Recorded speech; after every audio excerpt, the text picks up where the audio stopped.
Alors il y a une notion aussi au niveau de l'usine 4.0, c'est tout ce qui est Big Data. C'est toutes les données qu'on peut enregistrer, donc ça peut être aussi bien les données utilisateurs.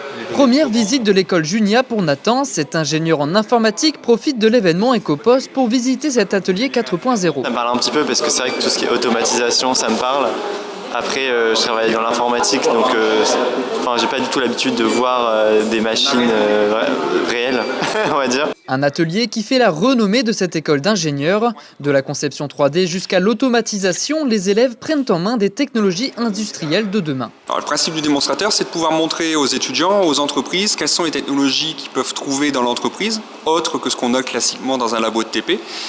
Technologies donc qu'ils vont trouver dans l'entreprise ou qui sont en train d'être adoptées par les entreprises, technologies dont on sent que ça va être un peu le futur, c'est l'usine du futur, donc les technologies futures qu'ils verront au cours de leur carrière dans ces entreprises.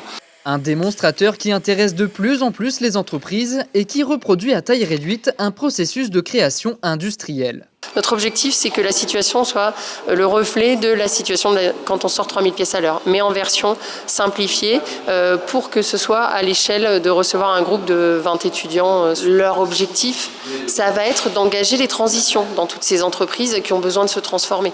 Donc pour certaines, l'enjeu, ça va être plutôt même de relocaliser, de rapatrier de la production en France, et on a perdu tous les savoir-faire.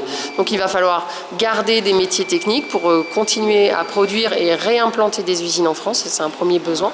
Et en plus, maintenant, il va falloir savoir produire durable, il va falloir mieux gérer l'énergie, il va falloir mieux gérer nos matières. Des technologies déjà en application dans l'industrie comme ces imprimantes 3D et leur plastique réutilisable, ou encore ce robot capable d'effectuer des tâches en toute autonomie. Ces outils seront au cœur de la 4e révolution industrielle.